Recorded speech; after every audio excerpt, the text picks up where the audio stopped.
Bonjour à toutes et à tous, nous y sommes. Donc merci d'être si nombreux et nombreuses avec nous ce soir. Alors je viens d'avoir l'info que apparemment c'est la deuxième plus grosse journée des 10 ans du Méliès, donc depuis 10 ans, tellement vous avez fait le complet toute la journée, encore ce soir, donc on peut s'applaudir très fort. Ça c'est plus des trucs que moi qu'on aime, c'est plus du festival, car cette séance, elle est dans le cadre de la 13e édition du Festival du film de Montreuil. En gros, le Festival du film de Montreuil, c'est plusieurs sections. Plusieurs sections, c'est des courts-métrages, des inédits que vous n'avez jamais vus, que vous ne verrez nulle part ailleurs qu'au Méliès, des films jeunes publics, des ciné-concerts, et puis une compétition officielle que vous découvrez au fur et à mesure des films, des jours, que vous allez découvrir avec Dossier 137. Et cette compétition officielle, il y a 3 prix. Elle est compétitive. Et là, je vais vous demander un peu, là, c'est le moment où tout le monde s'applaudit, on est heureux d'être là, etc. On se chauffe un peu tous ensemble. C'est tout d'abord le prix du jury Rancard de notre association qu'on va applaudir très très fort. Ils sont avec leur casquette jaune, très reconnaissable. Il y a également un jury qui me tient tout particulièrement à cœur, puisque c'est moi qui l'ai monté il y a quelques temps, qui est un jury jeune composé donc de... Bien joué, en partenariat avec le Pass Culture, elles sont exclusivement des filles. Cette année, on peut les applaudir très très très très fort. Et puis il y a vous finalement, il y a le prix du public. Normalement, on vous a donné un petit papier, là c'est le moment de méthode. Petit papier où vous avez des smileys très tristes, des smileys très joyeux. Et en fonction, vous allez voter pour votre film préféré des sélections des 15 films que vous allez découvrir pendant cette semaine. Vous pouvez donc le faire sur Dossier 137 ce soir et qui pourrait donc peut-être remporter le prix du public. Et donc on va tous s'applaudir parce que nous sommes tous publics finalement.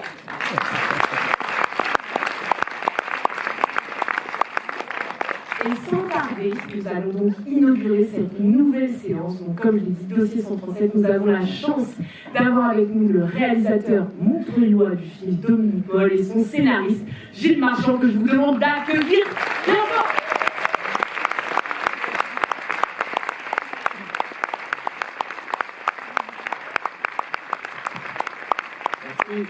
Merci Elisa pour cette introduction dynamique et péchue. Bon, comme on n'est pas en avance, on va rien dire et on va lancer le film parce qu'on revient après. Et tout à l'heure, je vous introduirai aussi, vous présenterez quelques personnes de l'équipe. Alors juste s'il y a des gens qui sont assis tout derrière et qui veulent s'avancer un peu, je vois qu'il y a 3 places là, plus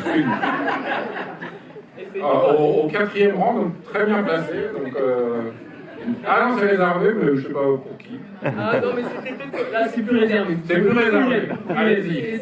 Ne vous battez pas non plus.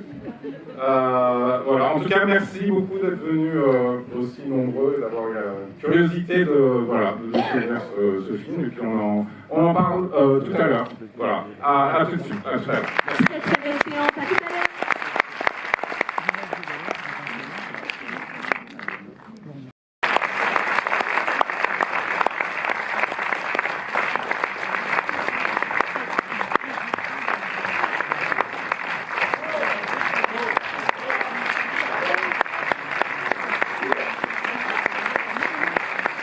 Merci beaucoup. Mesdames et messieurs, Dominique Moll et Gilles.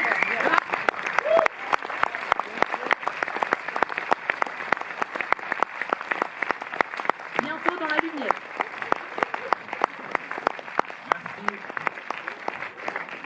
Merci beaucoup et puis merci aussi pour votre patience au début avec la petite souci technique. Bon, encore une fois, 1000 excuses. J'en profite pour remercier chaleureusement, et j'aimerais bien qu'on l'applaudisse parce que, bon, elle était en panique, Léa en cabine qui nous a sauvés pour cette lumière. Donc un grand merci à Léa et à Noémie, notre responsable technique. Donc on est ensemble pour cette rencontre. Un grand merci encore d'avoir rempli cette salle. Un grand merci à vous d'être présents pour nous parler de ce film, Dossier 137, un film qui complètement bouleversé. Et avant de donner la parole au public, ce qui est très important pour nous, j'aimerais revenir sur Dossier 137, c'est un film qui vient après La Nuit du 12, où vous traitiez déjà, enfin vous parliez déjà du milieu policier. Là, vous vous concentrez sur un événement récent de l'histoire de France, le mouvement des Gilets jaunes, qui est un mouvement qui a fait débat, qui nous a fait réfléchir sur la question de la gestion des forces de l'ordre, sur la question de la violence, et plus généralement qui a soulevé des questions d'ordre démocratique. Et moi, ce qui m'a intéressé dans votre film, c'est que vous ne vous placez pas du côté des policiers sur place, vous ne vous placez pas du point de vue des manifestants, mais vous décidez de regarder cette situation, de raconter cette histoire du point de vue d'une enquêtrice qui arrive donc après, une enquêtrice de l'IGPN, la police des polices, et j'aurais souhaité savoir pourquoi. Très bien. On va répondre à votre question, mais avant, je voulais juste vous présenter, parce qu'il y a quelques membres de l'équipe qui sont là aussi. Alors, Fanny Dedoncel, qui est une de nos deux formidables directrices de casting. Rime Lebar-Munir, qui a fait le montage son. Nathalie Vidal, qui a mixé le film. Elena Garcia, qui a la programmation pour le série. Et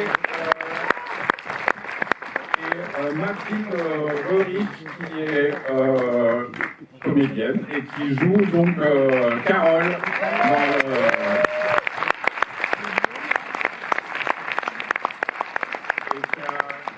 dans une dextérité dans le maniement du clavier d'ordinateur absolument incroyable. Voilà. Et voilà, mais si vous voulez retourner vous asseoir, vous pouvez.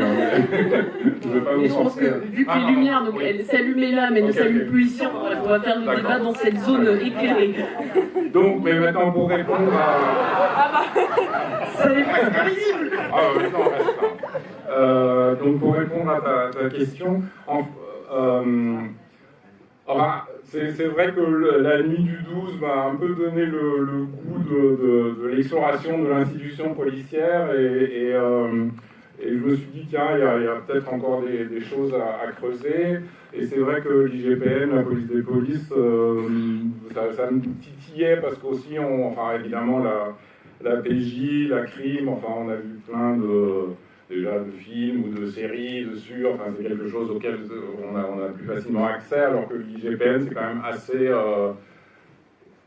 opaque, disons, en tout cas il n'y a jamais eu de film dessus, ni de livres, mais parce que aussi leurs portes sont fermées, et puis je me disais c'est quand même intéressant, c'est un outil comme même de contrôle démocratique qui vaut ce qu'il vaut, c'est pas mal de s'y intéresser. Et donc j'ai tâté le terrain pour savoir déjà est-ce qu'il y aurait moyen de faire une immersion. J'avais un contact au ministère de l'Intérieur grâce à la nuit du 12 et je me suis dit à la direction de la communication, je me suis dit on va m'envoyer le Petre et en fait j'ai eu la chance parce qu'il y avait une nouvelle directrice de l'IGPN qui pour la première fois était une magistrate et pas une policière, Agnès Thibault-Lecuivre, qui maintenant il n'y est plus, elle y était 2 ans et demi. Et donc elle avait envie justement d'ouvrir un peu les fenêtres et les portes de l'IGPN, et donc elle a discuté avec ses équipes, mais elle m'a autorisé à y passer quelques jours, donc j'ai pu observer les enquêtrices et les enquêteurs dans leur travail, pendant les auditions aussi, et échanger avec elles, surtout parce que c'est surtout tout le monde n'était pas très heureux que j'y sois, je le sentais, mais il y en avait qui m'ont partagé volontiers leur vécu, les problèmes auxquels ils se confrontaient, etc. Donc voilà, il y avait déjà cette curiosité-là, et je savais déjà avant d'y mettre les pieds que ce qui m'intéressait plus dans ce milieu-là, c'était les questions de maintien de l'ordre, parce qu'eux, ils enquêtent aussi sur les affaires de corruption, mais disons que les affaires de corruption, pour eux, on sent que c'est plus simple, parce que voilà, c'est clairement voilà, pour eux, des policiers qui déshonorent la police, etc. Alors que le maintien de l'ordre, on sent qu'ils se mettent beaucoup plus facilement à la place des policiers, enfin que ce soit CRS ou gendarmes mobiles ou autres, parce qu'ils savent aussi qu'on les envoie en première ligne dans des situations parfois impossibles, avec des ordres d'employer de la violence, dans les surarmements, etc. Et qu'après, s'il y a un problème, c'est eux qu'on va pointer du doigt, et pas la hiérarchie, et surtout pas les politiques. Et donc, ils se mettent plus facilement à leur place, et donc il y avait cette question très vite de biais qui nous apparaissait intéressant. Donc, bref, donc il y a eu tout ce travail que j'ai fait de recherche et de documentation, enfin, pas que à l'IGPN, mais aussi en étudiant des dossiers de différentes affaires,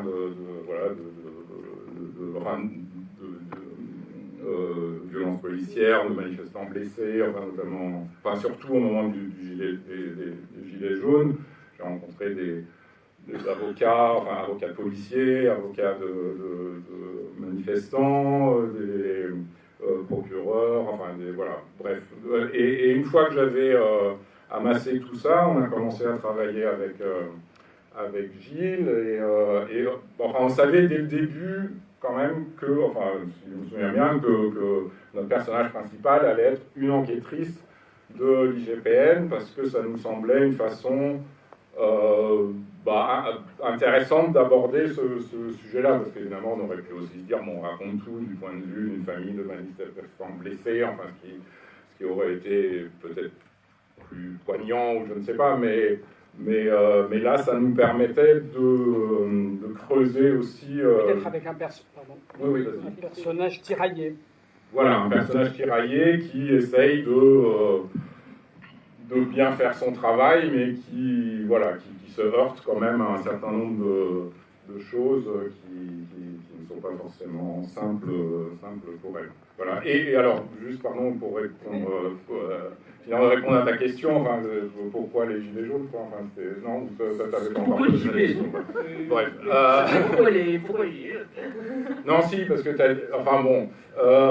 en tout cas, parce que depuis, il y avait aussi les manifestations contre les réformes des retraites, etc. Et puis, évidemment, parce que tout à l'heure, tu disais que les violences policières, on a commencé à en parler pendant le mouvement des Gilets jaunes, mais évidemment, ça existe bien plus longtemps. Pas la peine de rappeler Malikou Sekine et d'autres, mais en tout cas, il y avait pour moi aussi très vite l'envie à travers ce film, de parler du mouvement des Gilets jaunes, d'autant plus que, à l'époque, on a commencé à travailler dessus il y a 2 ans à peu près. Il y avait le Covid qui était... les Gilets jaunes, ça a commencé novembre 2018, et ça s'est après fini courant 2019, et après il y a eu le Covid, et c'est comme si on avait un peu passé l'éponge, et hop là, boum, il ne s'est rien passé, alors que c'est quand même un mouvement qui a ébranlé le gouvernement, qui fait partie de l'histoire de la France, et où rien n'est résolu, parce que la fracture sociale existe toujours, et donc j'avais aussi envie de parler de ça, d'autant plus que moi j'avais l'impression d'être passé un peu à côté pendant le mouvement lui-même, d'avoir été très sûr de savoir quoi en penser, aussi parce qu'évidemment les médias présentaient ça comme, mettaient en avant quand même beaucoup la violence, qui a pu exister par un moment de la part de certains manifestants, mais ça, évidemment le mouvement ne se résumait pas à ça, et à travers les études des dossiers des différentes affaires, je me suis rendu compte aussi de la violence que ça avait été pour les manifestants blessés, dont beaucoup, en général ceux qui veulent vraiment venir en découdre avec les policiers, ils se démerdent toujours quand même ils ont suffisamment aguerri pour qu'il leur arrive pas grand-chose, mais donc la plupart des manifestants blessés, c'était comme... j'ai rencontré une famille, même si l'affaire n'est pas calquée sur eux, mais qui étaient des primo-manifestants, qui venaient de la Sarthe, qui, pour défendre les services publics, et dont ils ont été blessés pas par un tir de LBD, mais par une une grenade lacrymo qui s'appelle les GLI F4, qui sont des grenades qui ont une charge explosive très forte, et dont il restait un stock donc il fallait écouler, même si c'est considéré comme une arme de guerre, donc qui a créé beaucoup de blessures. Bref, et donc, et ces gens qui ont été blessés, en fait, bah, ils étaient venus pour revendiquer quelque chose, pour être vus. Enfin, les gilets jaunes, c'est pour être vus, hein, c'est des gilets de haute visibilité. Et donc, ceux qui se sont fait blesser, après, on leur a nié aussi même le droit d'être considérés comme des victimes.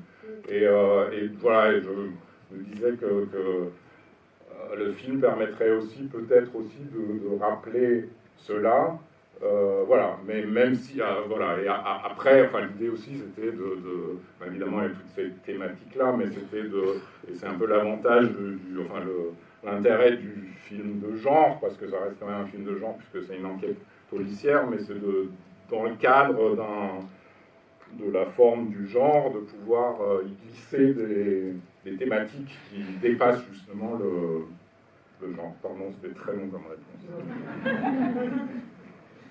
Et alors, je voudrais revenir sur ce que vous venez de dire sur le personnage de Pierre. Vous avez utilisé le mot tirailler. Et moi, je trouve justement, c'est ça qui est très fort dans votre film, c'est que vous l'avez très bien dit, on voit les deux, on voit les manifestants, on comprend leurs contraintes, on comprend les contraintes des policiers. Et justement, je trouve que le film montre à quel point Léa Drucker est peut-être un dernier un peu isolé pour essayer de faire corps. D'ailleurs, je crois que c'est un peu ce qu'elle dit à la fin quand elle répond à sa chef. Elle dit mais comment est-ce qu'on tient tous ensemble? Et est-ce que vous aviez, enfin, j'imagine que oui, est-ce que vous aviez réfléchi à ça quand vous avez Léa, tu peux éteindre pour 14. Vous savez tout. Est-ce que vous avez réfléchi à ça, à cette question de comment est-ce qu'aujourd'hui la société française est-ce qu'elle arrive encore à faire corps? Enfin, il y a vraiment cette division qui est très marquée dans votre film et je trouve très intéressante du point de vue de cette enquêtrice de l'IGPN.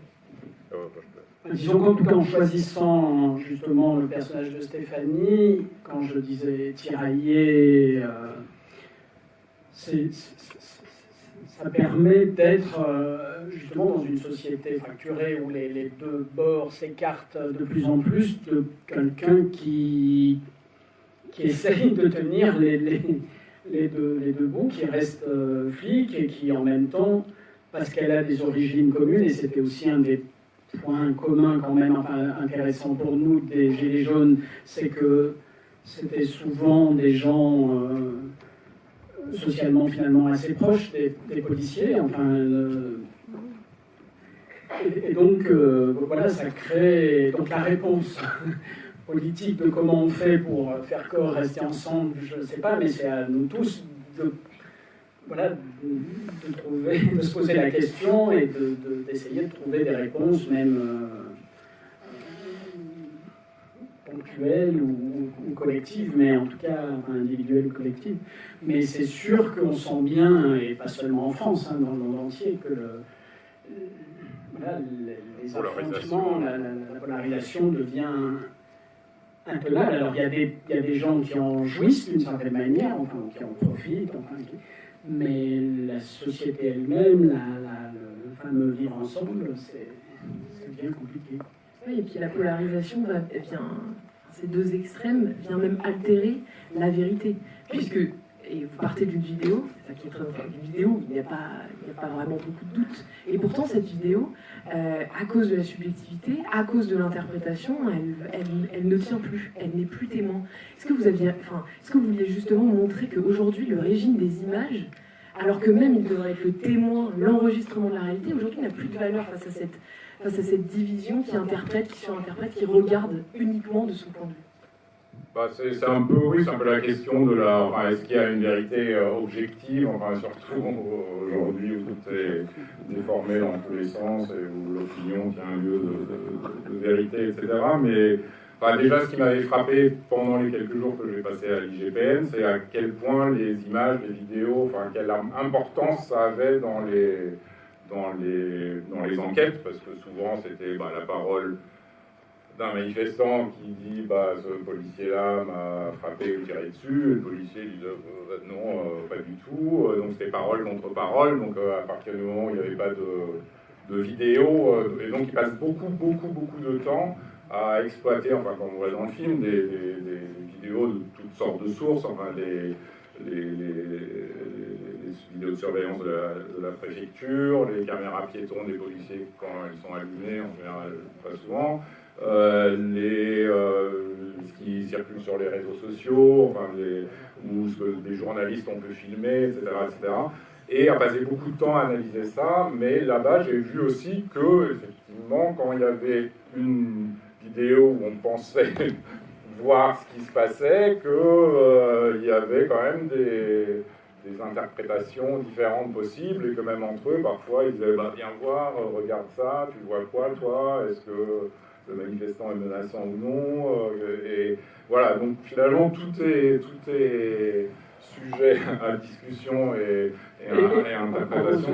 Au-delà de ça, enfin, je pense que c'est aussi à ça qu'il faut faisiez référence, c'est que la contestation de ce nous, on a le sentiment de voir objectivement sur ces images, là, certains policiers qui disent mais il m'a attrapé le pied, ou j'essaie juste de me dégager. Nous, on a pu voir pour le coup, dans les PV d'enquête, ou un procès auquel on a assisté, qu'il y a une part, alors là, je pense qu'il est, si on peut qualifier de mauvaise foi, une mauvaise foi stratégique de la part des policiers qui sont, quand ils sont coincés comme ça, parce qu'ils, pour se défendre, enfin, quelles que soient les motivations pour lesquelles ils ont agi et éventuellement mal agi, en fait, ils vont nier, même devant la preuve vidéo, parce qu'ils savent, c'est ce qu'on en a quand même déduit, que comme lors du procès, on n'aura pas forcément le temps, l'occasion, enfin, qu'il y a une série de visionner tout, si on lit le PV qui a marqué mais non, mais on voit pas très bien, l'image n'est pas très bonne, en fait, moi, mon interprétation, c'est ça, ça vient effectivement troubler enfin, éloigner en tout cas des éléments clairs quand ils le sont. Donc il y a une dimension presque un peu stratégique qui tient une stratégie de défense, quoi, enfin, qui est pour éviter. Et du coup, ça masque effectivement la vérité. C'est-à-dire qu'eux ont peut-être d'autres raisons et qui seraient peut-être défendables de pétage de plomb. Enfin, le premier policier qu'on voit qui jette le pavé, bon, ben lui, il dit j'ai pété un câble, voilà, alors c'est pas forcément beaucoup plus excusable, mais en tout cas, Stéphanie l'excuse plus parce qu'elle en comprend et en partage une forme de logique, quoi. Enfin, elle se dit bon, ben oui, voilà, il a craqué, c'est pas son. Après, on se met, pour des raisons aussi de défense, à masquer les véritables raisons, et ça crée des situations qui deviennent de plus en plus inextricables et injustes. Et ça crée des injustices. Est-ce qu'il y a des questions dans la salle?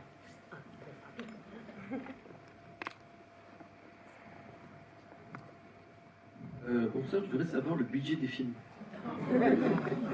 Vraiment le film a coûté 5 millions d'euros.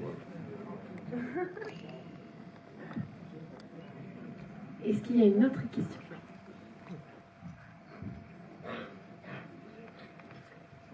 Bonsoir.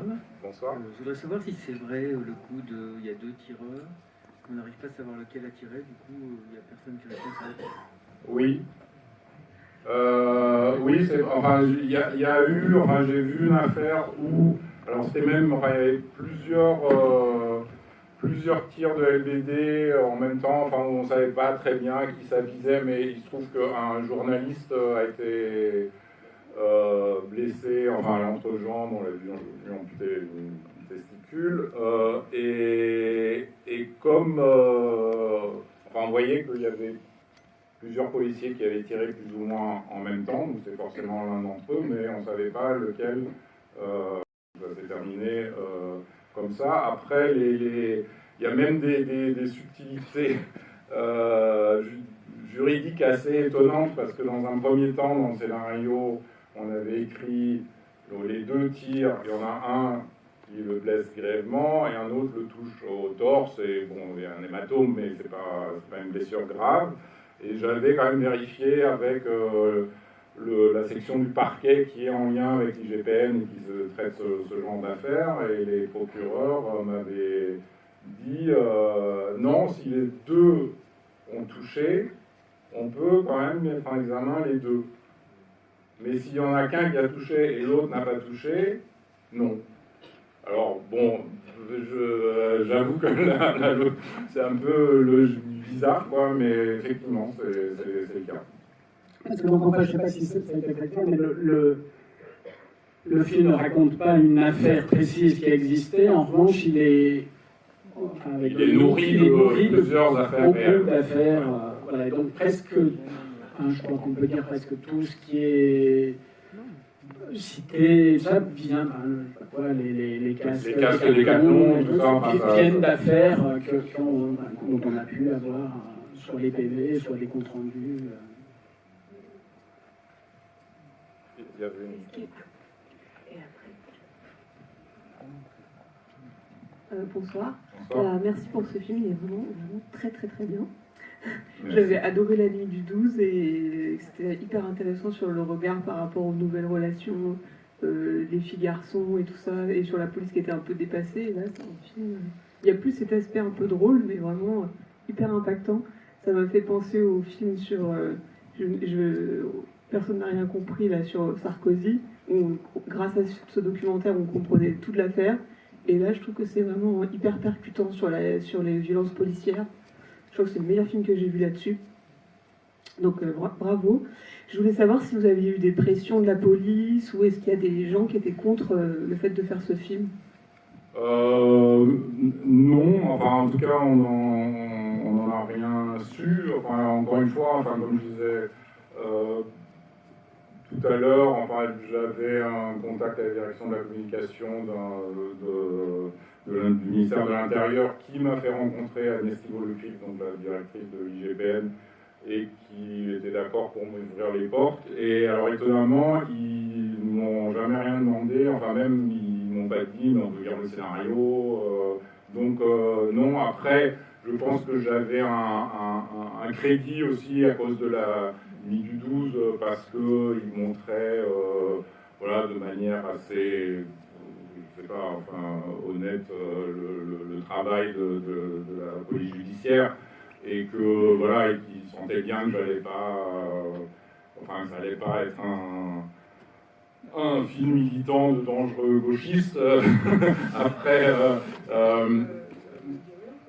ah oui, non, mais après je sais pas du tout. Enfin, je sais qu'Agnès Thibault-Lecric, qui n'est plus directrice de l'IGPN maintenant, a vu le film et l'a beaucoup aimé. Après, je pense même au sein de l'IGPN, il y en a qui vont trouver bien, d'autres non. Je ne sais pas du tout comment ça va être reçu par la police en général. Disons que le problème un peu, enfin le problème avec la police, c'est en fait c'est son corporatisme, enfin, qui est surtout représenté par les syndicats, enfin, essentiellement Alliance et d'autres, et qui et où en fait enfin, c'est ça qui bloque tout aussi, c'est que la moindre... Enfin, de dire il y a des policiers qui ont un problème avec la violence, il y a des policiers qui ont un problème avec le racisme et qui ne devraient pas être à la police, ce qui ne veut pas dire tous les policiers sont des bâtards, etc.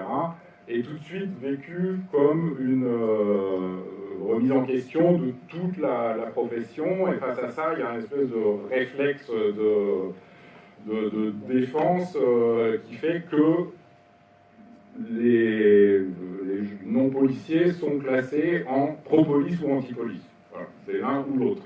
Et ça, c'est vraiment problématique, quoi. Et tant qu'on ne sort pas de ça, et tant que les hommes politiques, et notamment les ministres de l'Intérieur, ne sortent pas de cette logique-là, voilà, enfin, ça va être très compliqué, quoi, de changer les choses. Ah, il y avait une question juste ici. Oui. Oui, bonsoir. Moi, je me pose la question de la vidéo. Oui. Il est parti, Gilles. Ah, ok. Là, j'ai le micro de Gilles. En fait. Ah, d'accord, très bien. Il l'attend. Oui, la question autour de la vidéo, moi, en tant que la vidéo de médias, la vidéo de réseaux sociaux, en tant qu'objet même du film, à réaliser. Donc, en fait, j'ai deux points de vue. Déjà, le fait que vous ayez, vous, réalisé des images de vidéos réseaux sociaux, ça, j'ai trouvé que, honnêtement, il y en a qui m'ont paru extrêmement bien, d'autres un peu moins. Mais du coup, vous, comment vous avez travaillé autour de ces images et la réalisation de ces images? Et la deuxième chose, c'est les incorporer comme étant une vraie matière du film en termes de mise en scène et compagnie. Donc, ouais, c'est un peu cette question-là que je me pose, c'est comment vous avez un petit peu essayé d'agencer tout ça.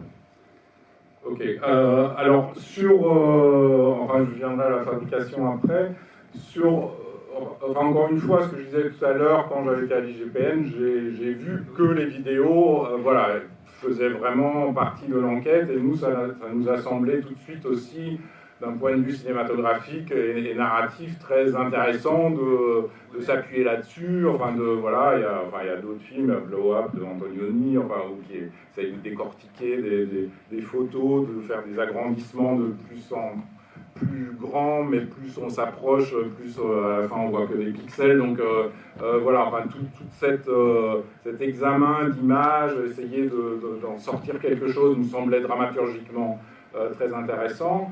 Ce qu'on voulait, c'est que toutes les images qu'on voit, enfin toutes les images vidéo, enfin, que ce soit smartphone ou autre, alors il y a une petite exception, mais soit des éléments auxquels a accès l'enquêtrice, Stéphanie, enfin qu'il n'y ait pas de choses extérieures, donc même quand ils interrogent le jeune en prison, les images qu'on voit, le smartphone, enfin, on comprend que c'est des vidéos que les enquêteurs ont pu extraire de son téléphone ou du téléphone des autres. Et donc nous, on avait visionné beaucoup de vidéos, enfin, notamment du 1er 8 décembre 2018, de journalistes. Et on avait sélectionné certains plans dont on se disait qu'on pourrait les utiliser donc en les recadrant en format téléphone et en tournant des scènes avec nos comédiens, des figurants, etc., mais de manière à pouvoir les mettre ensemble. Enfin, voilà, par exemple, il y a un plan comme ça où on voit des manifestants qui sont bloqués par des CRS, des gendarmes mobiles au fond. Donc ça, c'est une vidéo qui préexistait. Et le contre-champ où ils chantent Macron. Ça, c'est un plan qu'on a tourné nous. Voilà, donc c'est un peu un mélange, des deux. Ah oui. Ah oui, bien sûr. Enfin, les plans smartphone, on les a tournés avec des smartphones. La vidéo tournée par la femme de chambre, ça s'est tourné avec un smartphone. Oui. En fait, on adaptait, enfin, les outils de prise de vue à la réalité des vidéos. Oui, tout à fait. Il y avait même des moments du tournage assez, entre guillemets, cocasses, où, enfin, par exemple, sur le début du film, pour les images où ils jettent le pavé, où on n'était pas très loin des Champs-Élysées, enfin, sur des grandes avenues, avec des manifestants, des policiers, et en filmant avec un smartphone ou une petite... Alors, en général, c'était quand même doublé avec une autre caméra, mais le rapport d'un vrai tournage et de sa lourdeur, tout en filmant avec l'objet avec lequel on filme dans la vie.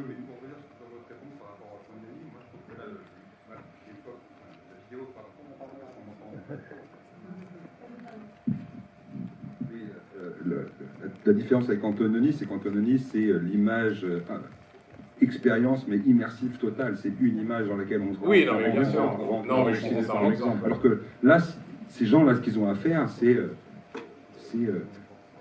ça c'est incroyable, c'est comme s'ils avaient des trucs à scroller, mais c'est des vidéos tout le temps, tout le temps, tout le Ah temps, oui, tout oui, le temps, parce tout qu'il le y temps, en a tout des le temps, des tout le temps, kilomètres tout le et des temps, kilomètres. des kilomètres, Oui, voilà. oui, Ok. tout à fait. Oui, oui, oui, tout à fait. Merci. Alors, il y avait une question juste ici, mais je vais aller.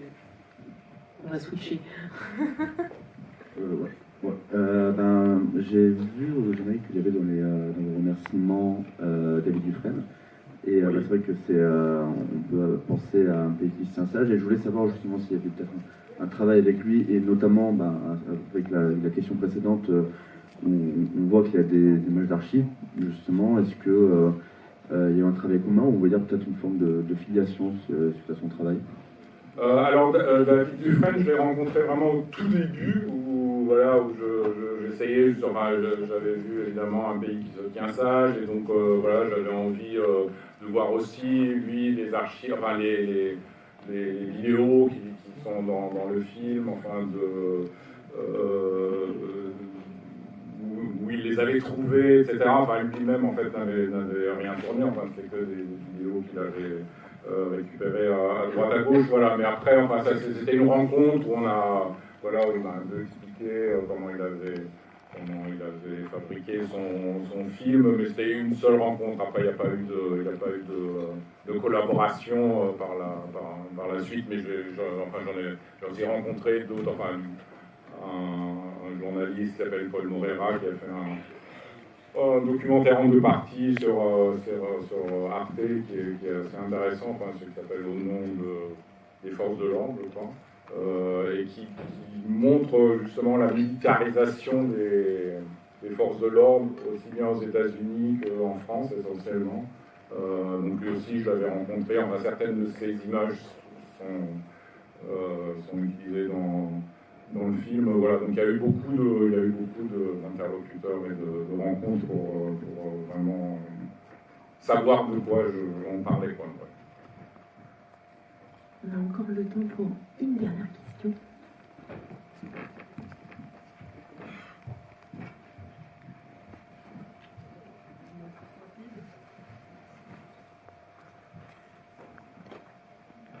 Bonsoir. Je voulais savoir, merci pour le film, je voulais savoir si c'était une évidence dès le départ dans le scénario que le rôle principal allait être joué par une femme, et est-ce que c'est aussi par la force des choses, parce que je sais qu'il y a beaucoup de magistrates femmes et que généralement les emplois de bureau de la police aussi, potentiellement ça peut être des femmes. Est-ce que c'est représentatif du fait qu'à l'IGPN il y a peut-être plus d'inspectrices que d'inspecteurs? Voilà, c'est ma question. Oui, tout à fait. Enfin, autant quand j'avais fait une petite immersion à la PJ de Grenoble, sur les 25 enquêteurs, il y avait une femme, donc c'est quand même essentiellement très masculin. Autant à l'IGPN, c'est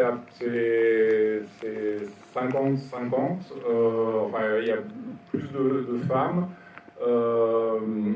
Alors pas parce qu'elles auraient plus envie de travailler à l'IGPN, en fait, il y a...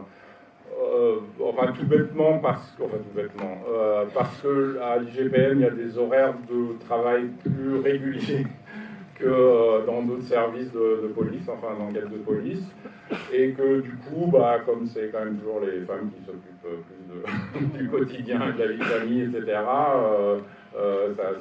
c'est aussi une raison pour lesquelles il y a plus de femmes là-bas. Après, ce qui est intéressant aussi, parce qu'il faut savoir aussi, parce que ça c'est une question que je m'étais posée, est-ce que les enquêteurs et les enquêtrices Et donc oui, donc c'était clair pour moi dès le début que ça devait être une femme aussi, parce que je trouvais ça plus intéressant, comme dans les forces de l'ordre, c'est quand même, même s'il y a aussi des femmes, mais très peu, c'est quand même surtout des hommes et des mecs plutôt virils, comme on dit, de voir cette enquêtrice face à ces mecs-là, dont j'ai senti que dans les interrogatoires, quand ils sont à l'IGPN, certains, même il y en a qui dansent un peu, qui marchent sur des œufs, mais il y en a qui montrent bien le mépris qu'ils peuvent avoir pour les enquêteurs en face, notamment quand c'est des femmes. Mais la question que je m'étais posée, c'était aussi sur, est-ce que ces enquêtrices et ces enquêteurs, quelle est leur motivation en fait? Est-ce qu'ils vont là parce qu'ils se disent, moi je veux nettoyer les écuries de gaz, de faire le ménage dans la police, etc. Et en fait, pas du tout. En fait, la plupart, ils vont, parce que c'est presque des opportunités de carrière, enfin, mon interlocutrice principale, elle avant, enfin, comme Stéphanie dans le film, était chez les Stupes, et à un moment donné, elle a eu un nouveau chef de service qui était hyper misogyne, et où à un moment donné, elle s'est dit, il faut que je me barre, quoi. Et donc, avec son grade, elle a cherché un poste ailleurs qui correspondait à son grade, et à ce moment-là, le seul poste de libre, c'était à l'IGPN. Et puis elle s'est dit, mais moi, je ne veux pas y aller. Mais c'était tellement intenable qu'elle s'est dit, bon, je vais y aller, et puis après, je vais trouver autre chose. Et puis finalement, une fois qu'elle y était, enfin, elle a vu que c'était aussi de l'enquête, enfin, que finalement, ça l'intéressait. Mais c'est un peu presque le cas de tout le monde. Enfin, il y en a quasi pas qui y vont par conviction ou par idéalisme. C'est pour ça que, par exemple, la scène entre Stéphanie et son ex, où elle lui dit voilà, qu'elle aurait bien aimé, elle, rester au stup, mais c'était leur arrangement entre eux pour... voilà, c'est aussi des contraintes de la vie de tous les jours, de comment... Et c'est vrai que les femmes cèdent souvent plus la place.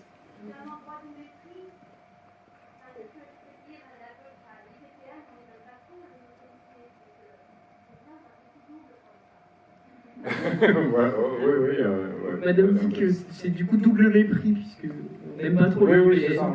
Mais c'est vrai que, enfin, une des enquêtrices, enfin, qui était chez les Stupes avant, parce que je lui ai dit, enfin, comment, une fois que tu étais à l'IGPN, enfin, comment est-ce que tu es resté en contact avec des anciens collègues des Stupes, enfin, qui étaient des amis. Et elle a dit que non, enfin, qu'ils ont tous tourné le dos, enfin, elle est allée quelques semaines après à un pot pour le départ en retraite d'un des gars des Stupes, et quand elle y était, plus personne ne lui parlait, quoi. Parce que enfin, c'est vraiment vécu comme, ils sont vécus comme des enfin, c'est un peu ce que dit la nouvelle copine de son ex, quoi, dans le bar, quoi. Enfin, vous discréditez la police. Voilà. Alors qu'en fait, ça devrait être le contraire. Donc au mieux, il y a de l'incompréhension. Oui. Et en général, il y a plutôt du mépris.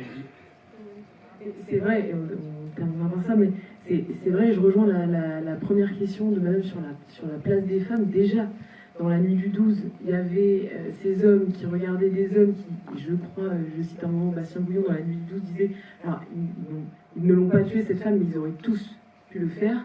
Ici, c'est une femme qui regarde des hommes qui ont tous commis à un endroit des violences.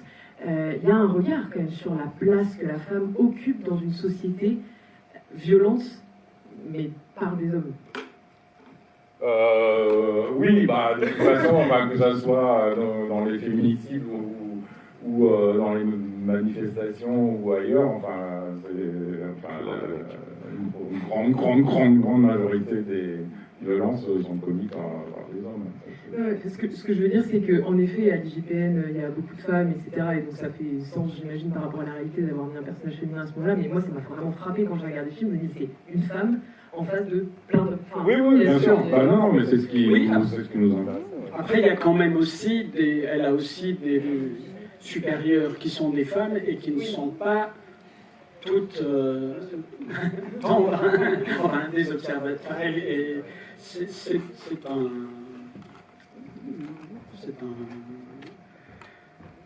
Oui, Dominique parlait de corporatisme tout à l'heure. Il y a d'un côté sûrement une grande solidarité entre eux, et c'est très difficile de porter un regard justement un peu, sinon critique, du moins d'essayer d'être, objectif, observateur. Je pense que c'est compliqué. Un grand merci. Un grand merci à vous. Et à toute l'équipe du film. Je remercie encore Echo, les distributeurs, sans qui tout cela ne serait vraiment pas possible. On peut vraiment encore saluer Echo. Et le film sortira très bientôt dans les salles, évidemment au Méliès. Donc parlez-en autour de vous. Bonne soirée, bon week-end et à très vite au Méliès de Montreuil. Et merci au Méliès. Bastien Bouillon demain soir qui accompagne Blanche Gardin sur l'incroyable Femme des Neiges. Oui, ça va.